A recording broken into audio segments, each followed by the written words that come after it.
السلام عليكم. النهارده زي ما وعدتكم فيديو جديد. هنعمل النهارده الكحك بالزبادي من غير خميره ولا اي حاجه. هنقول المكونات مع بعض اهو.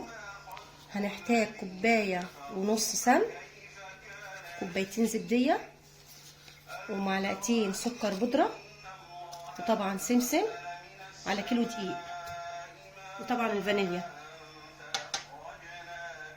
ومعايا روايح الكحك اللي هي ريحه الورد وريحه الموز. يلا بينا نعمله. هنحط السمنه دلوقتي اهو. قلنا كوبايه ونص سمنه، تكون مش سايحه زي ما انتم شايفين كده. وحطينا النص التاني، حطينا الكوبايه والنص التاني. معلقتين سكر بودره، معلقتين، هي معلقتين كده وحبه كده، هما جم معلقتين مش مشكله نحطهم، يعني معلقتين وربع كده.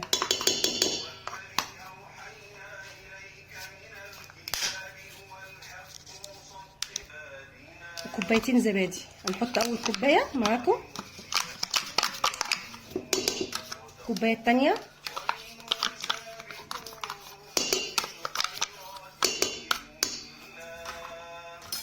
وهنضربه مع بعض في العجان. هنضربه مع بعض دلوقتي. بسم الله.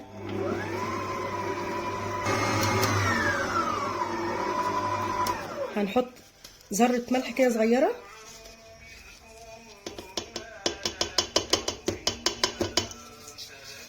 وهنضرب معاكم.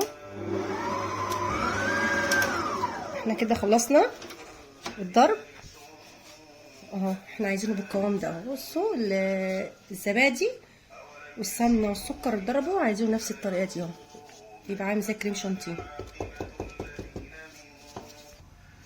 اهو، بنفس الطريقه ديت. دلوقتي هنعمل ايه بقى؟ هنحط السمسم على الدقيق. السمسم برضو على حسب الرغبه، في ناس بتحب السمسم كتير، في ناس بتحب السمسم قليل، يعني براحتكم يعني. دلوقتي حطينا السمسم والدقيق على بعض، ده كيلو دقيق يعني 7 كوبايات دقيق.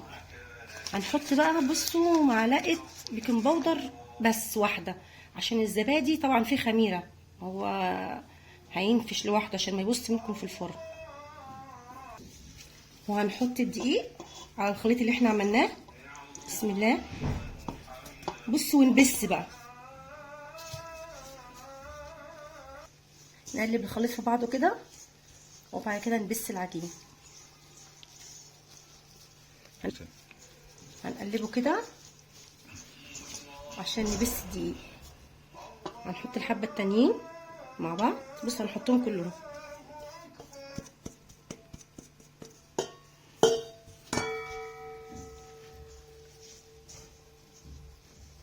العجين هنبس دلوقتي العجين واحده واحده كده معانا. احنا كده بسينا العجين.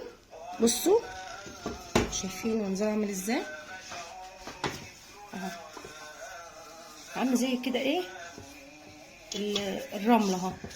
وكانت بس الزبادي مع السوايا، واحنا هنبسه بينها تاني برضو كده. احنا كده بسينا الدقيق مع المكونات اهو، بيبقى بصوا نفس اهو الفروله دي كده. ده بقى هنعجنه بالميه، وهنحط على الميه الروايح دي ريحه الموز، هنحط كده نصها، ودي ريحه الورد هنحط نصها برضو، وهنعجنها بيها.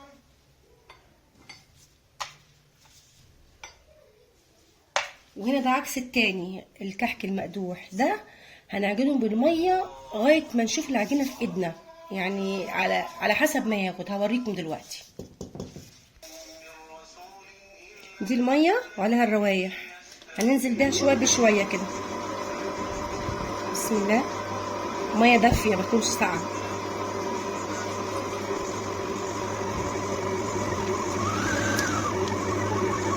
انا كده هكمل عجن بايديا عشان اشوف في ايدي كده الملمس العجينه كده. حطينا، هي هتعوز ميه تاني. هنحط الميه ونرتكم الميه على حسب ما تاخد معاكم العجينه. اهي بقت بالمنظر ده بعد ما عجناها. اهو. دلوقتي هنعمله معاكم وهنحشيه من جوه عجوه. انت براحتك بقى، عايز تحشيه عجوه، عايز تحشيه ملبن، براحتك انت. ده بقى بيبقى خفيف على المعده، يعملش حرقان، يعني عكس الكحك اللي هو مقدوح بالسمنه، ده يتاكل مع الشاي، لكن الكحك المقدوح ما ينفعش تاكليه مع الشاي. يلا بينا نعمله مع بعض. اهو دلوقتي احنا عاملين العجوه، عملتها بحته سمنه بلدي وحطيت عليها سمسم وكورتها كده عشان تبقى نحط فيها على طول بالطرب. هنحطها كده ونقفلها كده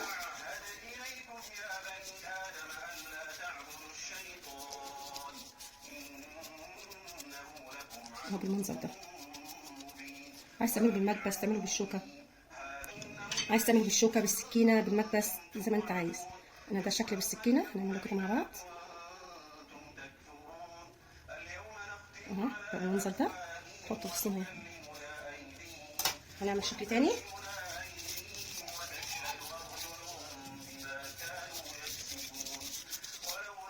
نحطه في العجوه،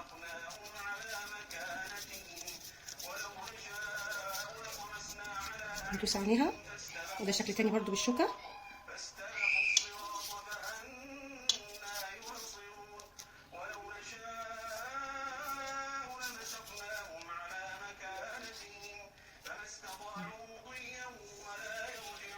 بس بالسكينه احلى، انا عجبني شكل السكينه.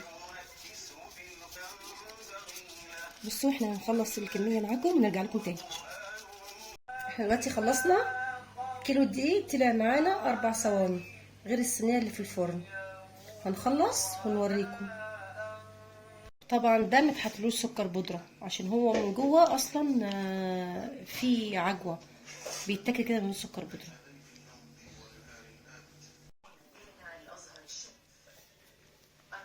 احنا كده خلصنا، خبزنا الكحك بالزبادي. بصوا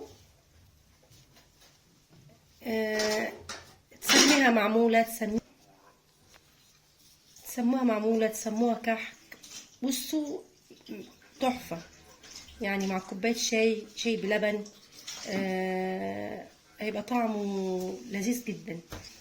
يعني بعيد عن العيد، يعني كحك العيد وسمن مقدوحه ده كده كده لما بتاكليه بيعملك حرقان، لكن ده حاجه خفيفه على المعده ويبقى طعمه لذيذ. وبالهنا والشفا، واشوفكم في فيديو جديد.